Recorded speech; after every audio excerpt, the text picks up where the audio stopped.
저는 아무리 바빠도 이 세 가지 습관을 30분 정도는 꼭 해주고 있습니다. 그 결과 이제는 하루 30분 글쓰기로 웬만한 직장인 수준으로 돈이 벌리는 단계까지 왔어요. 안녕하세요. 돈 버는 글쓰기 제디피트입니다. 지난 영상까지는 돈 버는 블로그에 대해서 말했었죠. 이번 영상부터는 돈 버는 글쓰기에 대해서 말해보려고 합니다. 원래는 몇 주 후에 풀 노하우였는데 빨리 풀어보려고요. 왜냐하면 생각보다 많은 분들이 제 유튜브를 보고 블로그를 시작하셨거든요. 이제 블로그에 글을 쓰고 계시는 분들이 하나둘 생기고 계신 거죠. 블로그를 하다 보면 매 순간 글에 대한 고민이 생기실 겁니다. 도대체 어떻게 글을 써야 하지? 어떻게 하면 글로 돈을 벌 수 있지?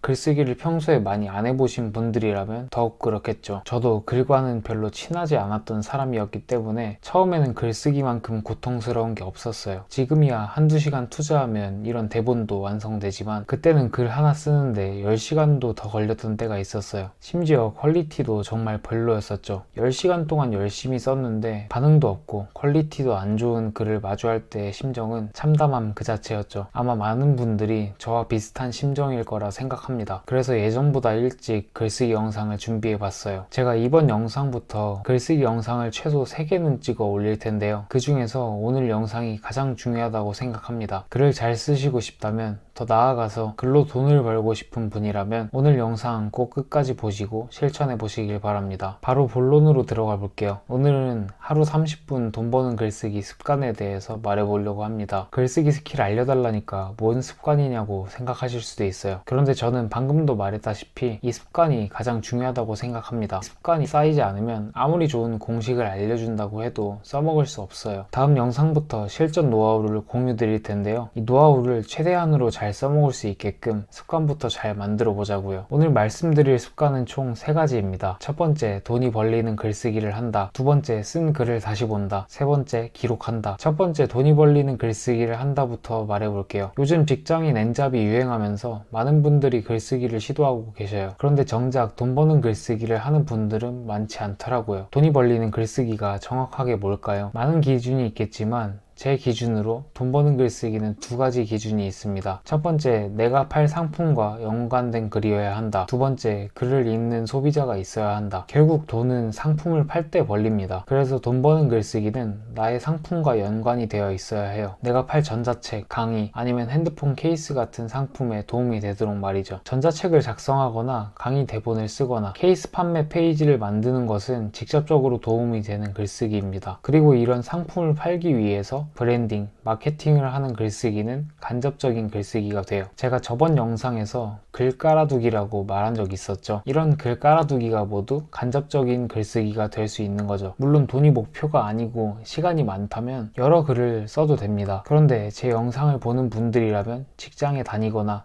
본업이 따로 있을 가능성이 클 거예요. 그러면 하루 종일 글만 쓸 수는 없는 환경이죠. 일도 해야 하고 운동도 해야 하고 하루가 너무 바쁘잖아요. 그래서 우리는 선택과 집중을 해야 해요. 그래야 브랜딩도 빠르게 완성되고 상품 판매도 수월하게 진행할 수 있을 테니까요. 안 그래도 시간 부족한데 그마저도 한눈 팔고 있으면 결과가 잘 안 나오겠죠. 월급에 100만 원이라도 더 벌어보자 라는 생각을 가지고 계시다면 다른 건 잠시 미뤄두고 내 상품과 관련된 글에 집중해 주시길 바랍니다. 돈 버는 글쓰기의 2번째 기준은 글을 읽는 소비자가 있어야 한다는 거였어요. 제가 이런 기준을 말씀드리는 이유는 간단합니다. 글을 보는 소비자가 있어야 구매하는 소비자도 생기기 때문이에요. 내가 메모장에 쓴 글, 비공개로 쓴 글은 아무리 열심히 썼다 해도 사람들이 볼 수 없죠. 그럼 그 글은 내 상품에 아무런 영향도 주지 못합니다. 돈 버는 글쓰기가 아닌 것이죠. 그렇기 때문에 지금 당장 내가 상품 판매를 하지 않더라도 항상 소비자가 존재하는 곳에 내 글을 올려두길 바랍니다. 이런 간접적인 글쓰기들이 하나하나 모여서 나중에 큰 영향을 미치니까요. 2번째는 쓴 글을 다시 본다 였습니다. 노벨 문학상을 받은 소설작가 해밍웨이는 모든 초고는 쓰레기다 라는 말을 했습니다. 즉 해밍웨이 같은 전설도 처음 쓴 글은 퀄리티가 많이 떨어진다는 거죠. 그렇다면 우리는 어떨까요? 더 퀄리티가 떨어지지 않을까요? 이게 바로 내가 쓴 글을 다시 봐야 하는 이유입니다. 혹시 혹시 예전에 써둔 글이 있다면 다시 한번 봐보시길 바랍니다. 그 당시에는 잘 썼다고 생각했겠지만 지금 보면 어색한 부분들이 꽤 많을 거예요. 저도 이 영상의 대본을 처음 쓸 때 꽤 잘 썼다고 생각한 부분이 있었거든요. 그런데 두 번째로 다시 볼 때 모두 다 날아갔습니다. 그 당시에는 심취해서 혼자 막 써내려갔던 게 혼자 흐름을 다 망치고 있었거든요. 이런 이상한 부분들을 그대로 남겨두는 건 돈 버는 글쓰기의 측면에서는 매우 좋지 않습니다. 이상한 부분들을 나의 소비자가 읽는다면 좋지 못한 평을 듣겠죠. 즉 돈이 잘 안 벌리겠죠. 나는 분명 돈 버는 글쓰기를 하려고 열심히 노력했는데 돈이 안 벌리는 글쓰기가 되는 안타까운 일이 생길 수도 있습니다. 그러니까 한번 쓴 글은 꼭 다시 보면서 수정해 보시길 바랍니다. 쓴 글들을 다시 볼 때 꿀팁은 한번 쭉 쓰고 다른 일을 하시다가 다시 보는 거예요. 글을 쓸 때에는 시야가 좁아지기 때문에 잘못된 부분이 안 보일 수 있거든요. 이런 잘못된 부분은 시야가 넓어졌을 때 보여요. 산책을 갔다 오거나 운동을 하거나 다른 종류의 일을 하면 좁아진 시야가 다시 넓어집니다. 이렇게 넓어진 시야로 글을 쭉 보면서 어색한 부분을 고치면 글의 퀄리티가 훨씬 높아지게 돼요. 물론 내가 썼던 글을 다시 본다는 건 쉽지는 않습니다. 우선은 귀찮은 게 크고요. 그리고 내가 못 쓴 부분을 마주한다는 게 썩 반가운 일은 아니거든요. 이 영상을 보시는 분들도 이런 이유 때문에 내 글을 다시 보는 게 꺼려지는 경우가 많을 거예요. 그래도 글의 퀄리티를 높이기 위해선 다시 보는 게 필요하잖아요. 그렇다면 우선 네이버 블로그 에디터에 맞춤법 검사를 먼저 활용해 보시길 바랍니다. 지금도 제가 종종 활용하는 방법인데요. 맞춤법을 고치면서 글을 전체적으로 다시 훑어보는 거죠. 맞춤법도 고쳐지고 자연스럽게 다시 보면서 어색한 부분도 고칠 수 있어서 일석이조입니다. 이렇게 한 번이라도 다시 본 후에 글을 올리면 훨씬 매끄러워진 글에 소비자의 반응도 달라질 테니까요. 꼭 활용해 보시길 바랍니다. 세 번째는 기록하기였습니다. 메모, 기록하기 이런 거에 어색하신 분들도 있을 텐데요. 이런 분들을 위해서 팁 하나를 알려드릴게요. 이런 분들은 뭔가를 설치하거나 쓰려고 하지 마시고 카카오톡부터 활용해 보시길 바랍니다. 핸드폰과 카카오톡은 보통 다 있잖아요. 카카오톡에는 나와의 채팅 기능이 있어요. 아니면 혼자만 있는 오픈 채팅을 활용해 볼 수도 있고요. 번뜩이는 생각이 날 때마다 카카오톡을 켜서 기록해 보는 겁니다. 그리고 이렇게 메모해 둔 걸 또 블로그에 기록을 하면 되죠. 이렇게 하면 순간순간의 아이디어를 놓치지 않을 수 있어서 좋고 블로그에 기록하면서 글 실력도 늘릴 수 있어서 저는 실제로 애용하는 방법입니다. 사실 이건 30분 루틴이라기보다는 일상의 습관이 되면 좋습니다. 좋은 글과 아이디어가 쌓이고 그걸 또 기록하는 게 곧 내 실력이 되기 때문이죠. 그리고 생각은 금방 사라지는 반면에 기록은 흔적이 남잖아요. 나중에 꼭 필요한 순간에 쉽게 찾을 수 있는 것도 좋은 점이에요. 실력과 효율 두 가지를 모두 잡을 수 있는데 안 할 이유가 없겠죠.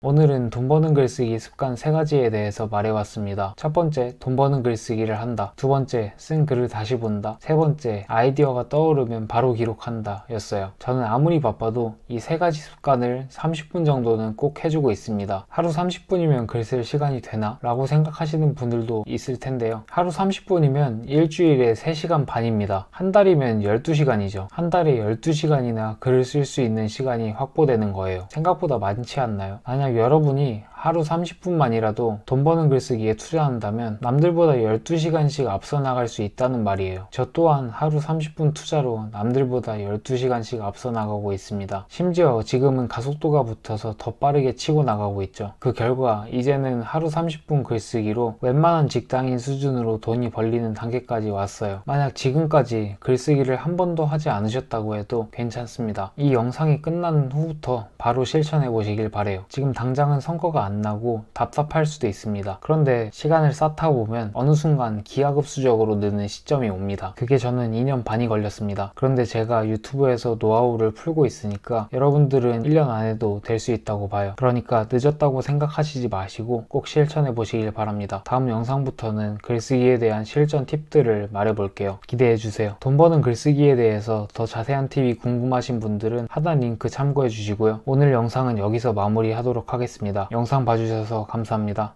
안녕.